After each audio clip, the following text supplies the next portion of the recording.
Assalamualaikum warahmatullahi wabarakatuh. Selamat datang kawan-kawan semua di channel Riam Biru.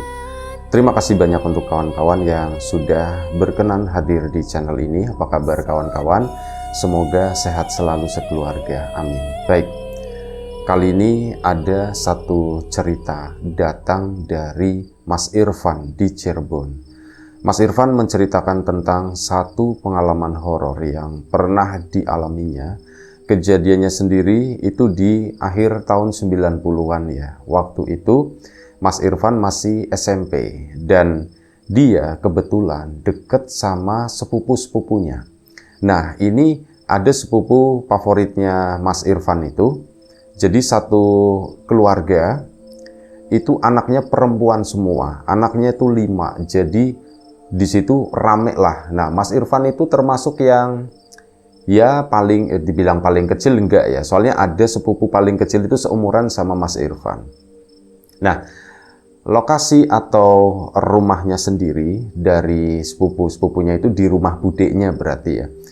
Itu memang masih satu kampung, tapi kayak dari ujung ke ujung. Nah, ini saat kebiasaannya Mas Irfan, kalau misal dia berangkat sekolah, waktu itu masih SMP ya, masih naik sepeda gitu.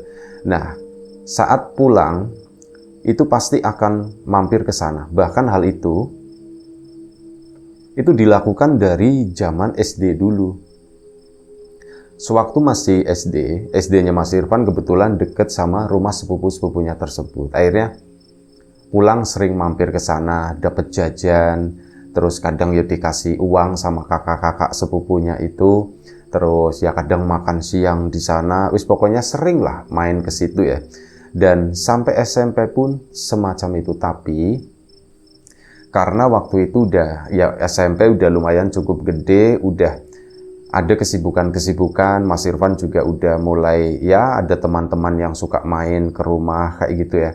Hal itu pun jadi bikin Mas Irfan makin jarang untuk mampir di rumah sepupunya tersebut.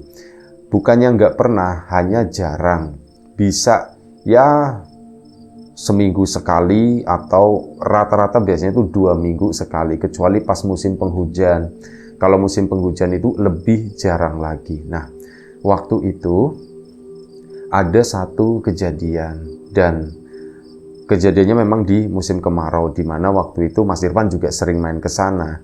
Tapi memang pada waktu itu dia udah ya hampir 2 minggu lah nggak main ke situ, nggak main ke sepupunya. Nah, ini pada suatu siang sepupunya Mas Irfan itu main ke rumah ke sana dan Mas Irfan juga udah pulang waktu itu kan. Dia nyapa-nyapa Mbak, ngobrol-ngobrol di sana.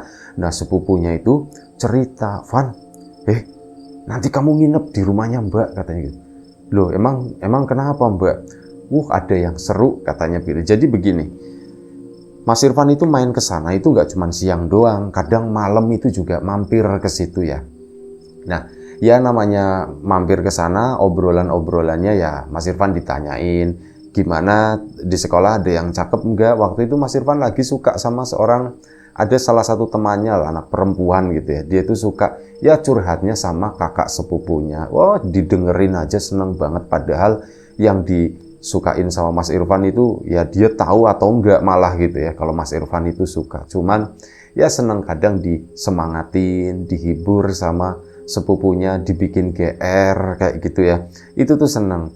Dan ya nanti ujung-ujungnya menjelang pulang itu suka diselipin cerita-cerita horor. Ia dapat pengalaman dari kakak-kakak sepupunya tersebut. Nah, biasa mendengarkan ya kayak gitulah cerita-cerita horor. Dan di lingkungan situ, di lingkungan kakak sepupunya itu memang lingkungan yang lumayan cukup sepi lah.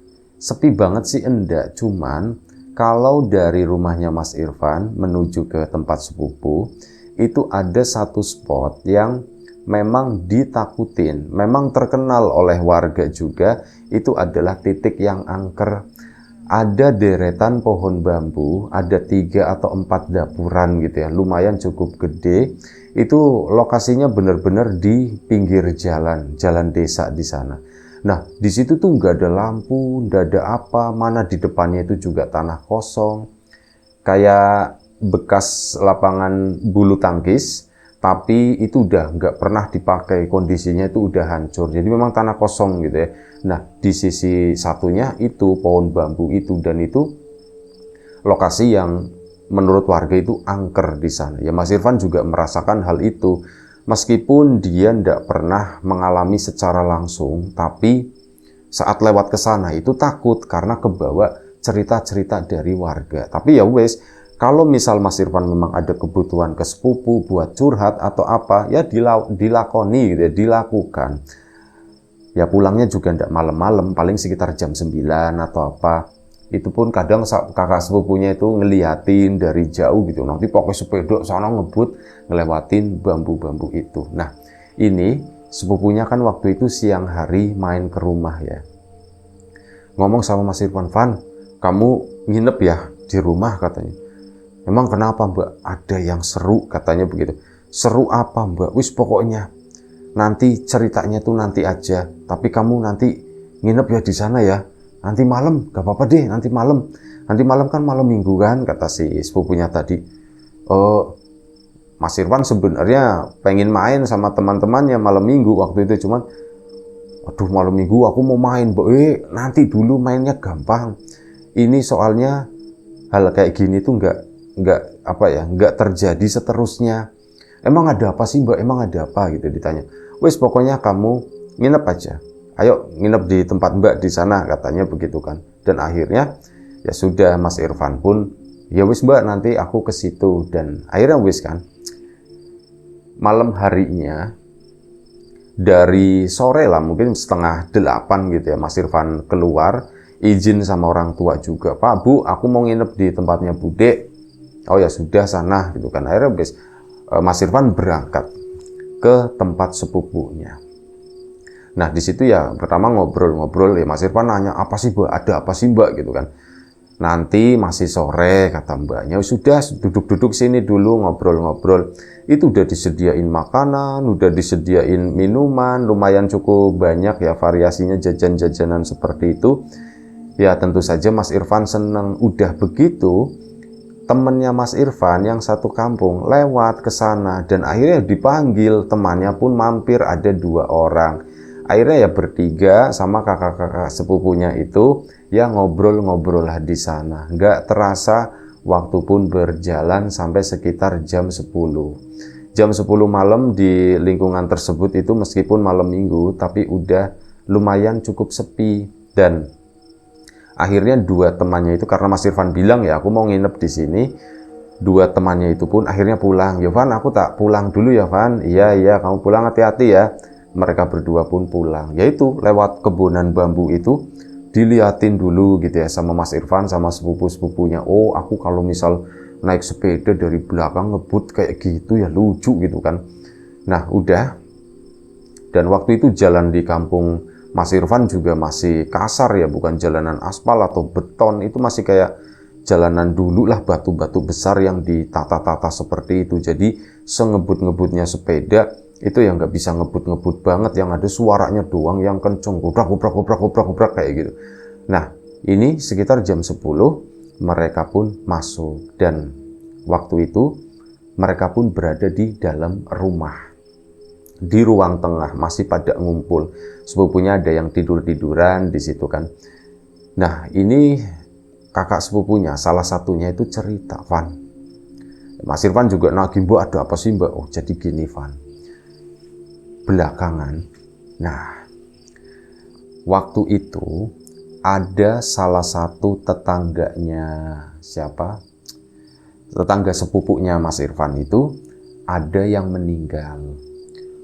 Di depan rumah itu ada rumah, di sampingnya lagi gitu ya, pokoknya ke situ, ke sana itu ada yang meninggal. Jadi tetangga ya deket lah rumahnya itu, kelihatan dari tempatnya Mas Irfan, tempat sepupunya Mas Irfan itu. Dan waktu itu Mas Irfan juga ngelihat ada orang-orang lagi acara tahlilan gitu kan. Cuman waktu itu Mas Irfan juga ya kenal nggak kenal banget lah, jadi nggak nanya-nanya terlalu banyak. Nah, malam itu diceritain, "Van, tahu nggak?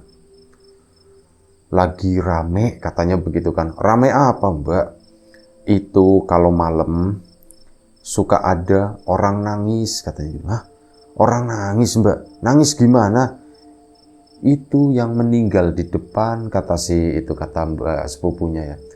Yang meninggal di depan, iya Van, gentayangan. Dan semalam gitu kan, kata sepupunya ya. Semalam suara nangis itu ada di depan Van, di depan rumah katanya. Masa sih mbak? Iya, terus ditengokin dah mbak waktu itu. Ditanya kan. Ya ndak lah, boro-boro begitu ya. Nah padeknya juga nggak urusan dengan hal itu, padeknya Mas Irfan itu. Ya nggak ditengokin lah, biarin aja. Tapi beneran badai ada yang nangis Van. Kayak orang yang itu yang meninggal itu kan laki-laki. Kayak orang yang kesakitan, kayak orang yang kedinginan seperti itu. Dan itu suaranya si bapak itu, Bapak Turjan misalkan gitu. Itu suaranya si Pak Turjan, bener-bener pelak, kata si kakak sepupunya. Berarti gentayangan mbak? Iya gentayangan, makanya kamu tak ajak nginep di sini biar ya kamu ikut ngerasain juga. Soalnya apa? Kedengeran itu nggak cuman semalam, 2 hari 2 malam berturut-turut itu seperti itu Van. Sebelumnya suara itu ada di pojok kanan di sana, tapi lumayan cukup jauh, suaranya itu udah keras banget. Nah semalam itu kayak di teras di situ, di depan situ. Serem ya mbak, berarti mbak. Iya makanya serem, makanya kamu tak ajak nginep di sini ya, barangkali nanti kejadian lagi, jadi kan kamu bisa ikut ngelihat ya. Wah giliran begini aja aku diajak nginep sini mbak, ya kan kamu suka penasaran sama yang horor-horor, kata si Mbak Yunya. Dan waktu berjalan gitu ya, sampai akhirnya sekitar jam 10:30 ini udah pada ngantuk tuh kakak-kakak sepupunya, cuman belum kedengeran. Nah kemarin waktu kejadian itu biasanya kejadiannya antara jam 12 sampai jam 12:30 pagi. Kejadiannya biasanya jam-jam segitu. Dan Mas Irfan pun ya akhirnya kayak gitu, sepupu-sepupunya itu udah tidur duluan. Van, kamu kalau mau tidur duluan tidur nggak apa-apa katanya. Nanti kalau misal kedengeran lagi tak bangunin, kata sepupunya gitu. Dan akhirnya apa ya, Mas Irfan tertidur kan. Sempat tertidur karena dia itu ngantuk, siangnya tuh belum sempat tidur. Dia tertidur baru sebentar dibangunin sama sepupunya. Van, mereka kan tidurnya di ruang tengah gitu ya, rame-rame. Van, bangun. Iya mbak, kenapa mbak? Van, kamu denger ndak? Baru Mas Irfan pasang telinga kan. Hah? Iya beneran ada suara kayak orang greges gitu ya, kayak orang sakit, orang lagi sakit semacam itulah. Itu suaranya tuh kayak gitu, itu suara laki-laki. Mbak, itu beneran mbak, setannya mbak. Iya itu setannya katanya. Oh mbak, terus gimana? Lihat Yuvan. Ini 4 dari sepupunya itu udah pada bangun. Yang satu yang seumuran sama Mas Irfan itu tidur di kamar di sana. Dan ini bersama 4 sepupunya itu, akhirnya apa, Mas Irfan pun bangun. Lampu di ruang tengah kan itu memang dimatikan ya. Di ruang tamu juga dimatikan di sana. Yang nyala itu di kamar depan. Dan itu ada lumayan lah cukup lampu menerangi di ruang tengah di sana. Walaupun kiyip-kiyip gitu ya, samar-samar itu ada pencahayaan di sana. Ayo mbak, lihat mbak gitu. Ayo sana lihat yuk, tengokin. Nah kalau ada Irfan itu jadi tidak takut. Jadi ada temannya begitu kan. Akhirnya apa? Mas Irfan pun kesana ke depan sama itu kakak sepupunya. Coba nengokin di jendela. Nah di situ di depan rumah di teras itu kan ada pohon belimbing. Nah di bawah pohon belimbing itu ada kursi panjang. Kursi panjang itu yang biasa dipakai duduk sepupu-sepupunya sama Mas Irfan juga kalau lagi nongkrong di situ. Nah ini di kursi tersebut itu ada orang duduk. Dan ya bukan orang lagi bentuknya itu pocongan. Bentuknya itu pocong lagi duduk di sana, gerak-gerak dikit gitu ya, dan ngeluarin suara itu kayak gitu, ngeluarin kayak ini. Mbak, itu serem kok mbak, nanti kalau masuk gimana mbak? Diliatin terus kan sampai adalah mungkin 2-3 menit dan akhirnya disuruh masuk sama padeknya Mas Irfan. Masuk, nggak usah diliatin yang seperti itu, nggak usah diliatin. Akhirnya apa? Masuklah mereka gitu kan. Ya suara itu masih kedengeran sampai sekitar jam 1 pagi. Dan Mas Irfan cuma ngedengerin gitu, Mbak. Serem banget gitu ya, Mbak. Nanti kalau masuk ke sini gimana ya, Mbak ya? Ya sudah, enggak apa-apa. Sudah, yang penting kamu udah dengarkan, kamu udah lihat kan? Iya, Mbak, aku lihat, Mbak, itu pocong, Mbak. Pocong kayak gitu ya, Mbak. Ya serem ya, Mbak ya. Iya, serem. Ya udah deh, tidur lagi. Ya, habis ngelihat seperti itu, apalagi tadi udah sempat tidur sejenak, Mas Irfan disuruh tidur lagi kan jadinya susah ya. Dan akhirnya apa? Ya memang lambat laun Mas Irfan pun akhirnya tertidur. Dan keesokan paginya saat pulang ke rumah, Mas Irfan itu mendapatkan cerita ke orang tuanya, Pak, Bu, semalam bener Bu, di sana itu Pak Turjan itu gentayangan Bu, kata si Mas Irfan. Oh, ngomongnya jangan sembarangan. Gentayangan gimana? Orang udah meninggal ya udah. Ngapain gentayangan gitu kan? Mending daripada gentayangan hidup lagi. Keluarganya juga pada sedih kan, pasti nungguin gitu. Mendingan hidup lagi. Orang memang gentayangan Bu, bentuknya kayak gitu, pocongan, kata si Mas Irfan. Ya sudahlah, tapi nggak usah diomong-omongin kayak gitu, nanti ndak enak sama keluarga orang yang sudah meninggal. Kalau misal kamu ngomong-ngomongin ya kayak gitu, dibilang gentayangan lah atau apalah kayak gitu, ndak boleh ya, ndak boleh ngomong iya Bu, aku cuma cerita ke ibu doang kok. Iya, jangan ceritain ke yang lain, katanya gitu. Iya Bu, dan akhirnya sudah. Hari itu hari Minggu kan, malam kurang tidur memang Mas Irfan. Akhirnya siang itu tidur, dan keesokan harinya sore harinya itu mainlah ke kakak sepupunya ke sana sekitar jam 4, nanti pulang-pulang aku ya jam 5 atau setengah 6 lah gitu ya, menjelang maghrib. Mas Irfan main ke sepupunya, ya ngobrolin itu lagi, ngeliat rumahnya gitu ya. Rumahnya rumah biasa, ndak ada apa-apa waktu itu. Dan gimana ya Mbak, aku pengen lihat lagi, kata si Mas Irfan. Wah, lihat lagi nanti kan kamu besok sekolah. Iya ya Mbak ya. Ya sudahlah, kayak yang penting kamu udah lihat, katanya gitu kan. Iya Mbak ya, cuman main-main sebentar di sana, akhirnya pulang. Dan waktu itu beberapa hari kemudian atau sehari kemudian, waktu itu pokoknya Mas Irfan udah masuk sekolah ya.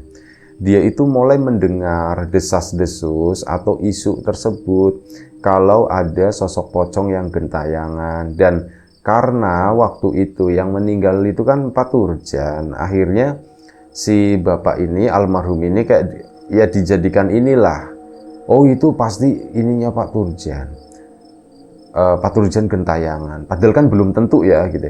Cuman waktu itu memang teror pocong di kampungnya Mas Irfan itu lumayan cukup santer, bahkan berita itu sampai datang udah nyampe ke blognya Mas Irfan di sana. Biasalah orang-orang di pasar itu kan nyebarnya itu cepet kayak gitu. Lagi ada pocong gentayangan, katanya si Turjan, katanya si Pak Turjan, katanya begitu, itu yang beredar. Dan alhasil ini di tahun 90-an ya, mendengar berita seperti itu, warga pun ya jadi takut gitu kan. Jadi takut, akhirnya kampung pun jadi sepi. Bener-bener jam setengah 8 atau wis maksimal jam 8 biasanya anak-anak itu pada main di luar, lari-larian gitu ya. Lagi musim kemarau. Ini bener-bener ndak ada, bener-bener sepi. Nggak ada apapun, nggak ada kegiatan apapun. Yang mengaji pun biasanya kan sepulang ngaji malam misalkan ya, itu kan pada main dulu. Nah ini tuh nggak, mereka tuh langsung pada pulang ke rumah. Termasuk adiknya Mas Irfan pun sama kayak gitu. Loh kok jam segini udah pulang, ditanya. Anu Mas, lagi ada pocong Mas, takut nanti ngeri didatengin, katanya begitu. Ada pocong gentayangan. Oh ternyata seperti itu, warga itu pada takut. Mas Irfan itu udah tahu duluan, bahkan dia itu melihat, tapi sesuai pesan ibu, Mas Irfan itu tidak boleh cerita ke siapa-siapa. Jadi ya sudah, hanya menampung begitu aja ya, hanya menampung cerita-cerita tersebut. Efeknya yaitu kampung itu jadi sepi selama beberapa hari, dan beberapa hari kemudian mulai terjadi yang namanya kemalingan. Satu rumah kebobolan. Malam selanjutnya ada lagi yang kemalingan juga. Dan setelah udah ada 2 rumah yang kebobol itu, barulah warga ngumpul. Dan warga itu kayak nemu pattern ya, nemu polanya. Wah, ini jangan-jangan pocong itu pocong jadi-jadian. Itu tuh bukan pocong beneran intinya gitu ya. Itu tuh kayaknya mungkin orang sengaja nakut-nakutin supaya warga kalau malam itu nggak pada di luar, mereka tuh pada takut, akhirnya cuman berada di rumah, tidur sore, pules, dan mereka itu bisa beraksi sesukanya. Mungkin seperti itu, dan akhirnya itu disetujuin kan. Dan setelah disetujuin akhirnya sudah, mereka pun gimana nih caranya? Ya udah, Pak, kita adain ronda. Lu, tapi kan ada pocong lagi gentayangan. Terus dibilangin itu tuh bukan pocong beneran, itu tuh orang-orang mereka gitu. Kalau misalnya ada pocong itu tangkep gitu. Iya. Akhirnya warga pun setuju begitu kan. Memang nggak semuanya setuju karena itu tadi ada rasa takut, tapi sebagian lumayan cukup lah orang-orangnya, termasuk anak-anak mudanya itu yang lebih lebih antusias gitu ya. Itu pun pada setuju dan akhirnya diadakanlah acara ronda. Targetnya itu nakut-nakutin maling biar nggak bereaksi di sini, biar nggak beraksi maksudnya. Dan itu kalau memang ketemu pocong itu tangkep sekalian, itu ya seperti itu ya. Meskipun ada ketakutan, Mas Irfan pun ikut-ikutan. Bu, aku mau ikut ronda, boleh enggak? Kamu kalau mau ikut ronda, sorenya tidur dulu, kata ibu. Kamu tidur tuh dari jam 8, nanti jam 11 atau apa, boleh bangun. Cuman ya jangan jauh-jauh, tetap di pos aja, ndak usah ikut yang kesana, yang keliling-keliling, kata ibunya. Iya bu, akhirnya apa? Mas Irfan pun begitu, sore itu tidur dulu tuh jam 8, nanti bangun setengah 11, jam 10 gitu ya. Nanti kayak gitu, ikut ronda, nanti sekitar jam 1 pagi baru pulang. Mas Irfan malam itu ikut ronda dan ya mendengar obrolan-obrolan, soalnya beberapa yang anak-anak SMP itu juga ada yang ikut gitu ya. Mereka pun mendengarkan obrolan-obrolan dari yaitu orang-orang tua atau anak-anak muda di sana, bagaimana pengalaman kemarin keliling atau ceritanya pun banyak. Wah, di rumahnya si ini aku ngeliat kayak ada monyet gede banget di atas genteng. Ada yang bilang seperti itu. Terus aku ngedenger ada suara anak ayam piak. Itu di kebunnya sih itu. Kuntilanak kali ya. Bisa jadi tuh, jangan dideketin mas.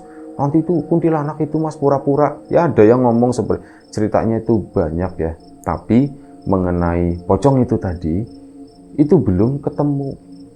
Dan berita itu kan sampai ke sepupunya Mas Irfan ya waktu itu ya. Dan sepupunya Mas Irfan pun memang diem, dia tuh nggak ngomong ke siapa-siapa karena nggak enak tetangga gitu ya. Kalau misal tak omongin nanti dikiranya nyebar fitnah atau bagaimana. Nah malam itu Mas Irfan ikut ngeronda.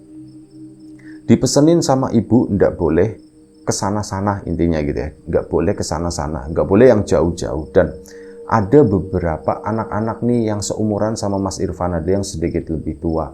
Dan Mas Irfan di situ entah kenapa ya, sesama anak-anak muda seperti itu kepancing atau bagaimana gitu ya. Mas Irfan pun akhirnya keceplosan, dia cerita, aku udah ngeliat loh pocongnya. Yang bener Van, sumpah aku udah lihat waktu di rumah budeku di sana, aku nginep di situ, berarti malam minggu kemarin sebelum rame-rame ribut pocong, aku itu ngedenger orang kayak orang kesakitan, dan pas dilongok itu pocong katanya. Itu beneran pocong. Dan akhirnya ya sudah, kata si Mas Irfan, beneran Pan kamu? Iya itu beneran, itu aku ngeliat pocongnya itu duduk di kursi depan itu loh, di apa namanya yang bawa pohon belimbing katanya begitu kan. Pan kesana yuk katanya. Akhirnya apa? Ya udah yuk kesana ditengokin. Ini ada lah lumayan cukup banyak, bertujuh waktu itu. Beranilah mereka jalan-jalan ke sana, ke rumah sepupunya si Mas Irfan tadi. Fokusnya kan pada kesana. Yo, ini kan lewatin yang bambu-bambu itu ya. Mereka tuh biasa aja ke sana gitu. Dan akhirnya tibalah di dekat rumah sepupunya Mas Irfan. Di situ tuh duduknya di situ katanya.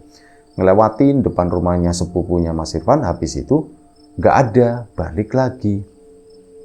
Nah saat lagi balik lagi itu lagi santai-santainya, tiba-tiba mereka itu ngedenger suara itu ada di kebun bambu saat mereka itu lagi ngelewatin kebun bambu tersebut. Nengok kan Mas Irfan dan kawan-kawan, pocong itu lagi berdiri di sana itu lagi, badannya itu katanya goyang-goyang, kejet-kejet seperti itu. Ya namanya anak-anak kecil ya, boro-boro buat nangkep atau apa. Yang ada itu lari sambil teriak-teriak, pocong, pocong, pocong, pocong, begitu kan. Nah begitu mereka lari, dapat beberapa meter, di situ ketemu sama rombongan bapak-bapak yang lagi pada keliling sama anak-anak muda. Di mana, di mana? Pohon bambu, pohon bambu, pohon bambu. Ini rombongan bapak-bapak itu jumlahnya lebih banyak, ada 8 atau berapa orang, itu hampir 10. Itu langsung lari ke sana dengan perlengkapan senter, bawa golok dan sebagainya ya. Itu langsung menuju ke arah bambu, dan begitu sampai ke arah bambu dicari-cari, ketemu pocongnya. Ini anak-anak kan masih pada nungguin ya Mas Irfan dan kawan-kawan di sana, dan ketemu diarak keluar dari pohon bambu, dan ternyata itu bukan pocong beneran, melainkan pocong jadi-jadian. Itu adalah orang yang nyamar jadi pocong, bukan orang kampung situ. Orangnya dekil, mukanya itu nyeremin gitu ya. Ada beberapa kutil di mukanya seperti itu, kulitnya juga memang agak gelap kayak kejemur begitu.